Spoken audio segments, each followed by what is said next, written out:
प्रश्न 27। दो समकोण त्रिभुजों में एक त्रिभुज की एक भुजा तथा एक न्यून कोण दूसरे त्रिभुज की एक भुजा तथा तदनुरूपी न्यून कोण के बराबर है। सिद्ध करें कि दोनों त्रिभुज समसम है। तो कह रहा है दो समकोण त्रिभुज है। यहाँ पे देखिए बना लेते हैं पहले दो समकोण त्रिभुज।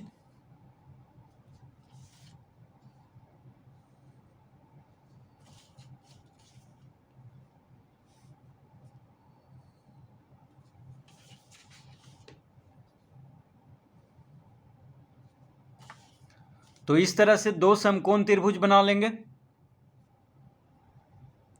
जिसको कि नाम दे देंगे A B C D E F. तो यहाँ पे दो त्रिभुज है ए बी सी और डी ई एफ, दोनों क्या है समकोण है, जिसका कि कोण बी है 90 डिग्री। समकोण यानी कोण बी समकोण है और कोण ई समकोण है यानी 90 डिग्री है। समकोण मतलब 90 डिग्री। तो कह रहा है दो समकोण त्रिभुजों में एक त्रिभुज की एक भुजा, तो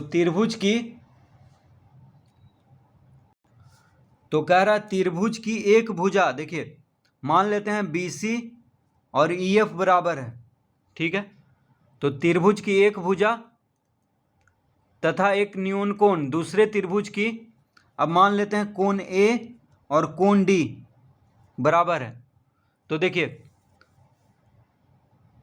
कोण A और कोण C क्या हो गया, न्यून कोण हो गया, क्योंकि ये समकोण है। तो हम मान लेंगे कि कोण A और कोण D क्या है, न्यून कोण है, जो कि बराबर है। और BC और EF क्या है, बराबर है। तो इस प्रश्न में दिया हुआ है कि दो समकोण त्रिभुजों में एक भुजा और एक न्यून कोण बराबर है, ठीक है। तो BC और EF बराबर दिया हुआ है और कोण A और कोण D बराबर दिया हुआ है। तो यहाँ पे लिखेंगे माना त्रिभुज ABC और त्रिभुज DEF समकोण त्रिभुज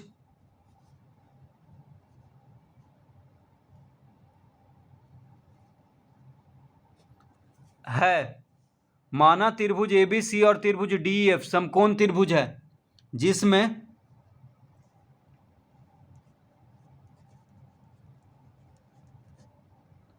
कोण B और कोण E बराबर 90 डिग्री। तो हम मान लेंगे कि त्रिभुज ABC और त्रिभुज DEF क्या है, समकोण त्रिभुज है, जिसका कि कोण B और कोण E क्या है, 90 डिग्री है, यानी समकोण है। इस तरह लिख लेंगे। अब लिखेंगे अब त्रिभुज ABC और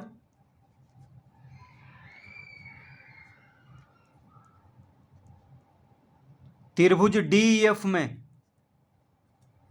तो त्रिभुज ABC और त्रिभुज DEF में क्या क्या दिया हुआ है उसको लिख लेते हैं, तभी सर्वसम सिद्ध होगा। तो दिया हुआ है कोण B बराबर कोण E बराबर 90 डिग्री। कोण B बराबर कोण E 90 डिग्री है, ठीक है, क्योंकि समकोण त्रिभुज है। तो यहां पे लिखेंगे दिया है। तो कोण B और कोण E बराबर है। देखिए कोण B 90 डिग्री है तो कोण E भी 90 डिग्री है, तो ये दोनों बराबर है। और क्या दिया हुआ है, कोण A बराबर कोण D, ये भी लिखेंगे दिया है। तो कोण A और कोण D कह रहा है कि एक न्यून कोण दोनों में बराबर है, तो कोण A और कोण D क्या है, बराबर है।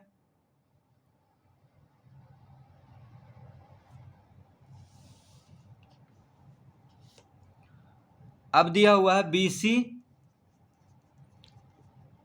बी सी जो है ई एफ के बराबर है, ये भी दिया है।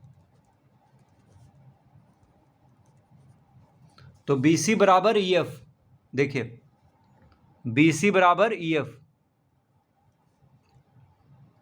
तो दो कोण हो गया, एक भुजा हो गया, तो कोण कोण भुजा से ये दोनों त्रिभुज क्या हो गया, सर्वासम। अगर हम इस कोण को मान लेते कि कोण सी और कोण एफ बराबर है, तो कोण भुजा कोण से ये दोनों त्रिभुज सर्वासम हो जाता। लेकिन जब ये कोण मान है और ये भुजा, तो कोण कोण भुजा हो गया। अगर इस भुजा को मान लेते और ये कोण को बराबर, तो कोण भुजा कोण हो जाता। ठीक है, तो यहाँ पे दो तीन तरह से ये सिद्ध होगा, या तो इसको मान लें, ये तो बराबर ये दोनों मान लें, या इस भुजा को मान लें, तो कोण भुजा कोण हो जाएगा, या कोण कोण भुजा से, दोनों से ये दोनों सर्वासम सिद्ध हो जाएगा। तो यहाँ पे कोण कोण भुजा से हम दोनों त्रिभुज को सर्वासम सिद्ध कर दिए हैं। तो लिखेंगे अतः त्रिभुज ए बी सी सर्वासम त्रिभुज डी ई एफ। कौन सा नियम है यहाँ पे, तो कोण कोण भुजा एएएस नियम से, तो कोण कोण भुजा के नियम से त्रिभुज एबीसी और त्रिभुज डीईएफ क्या है, सर्वासम है।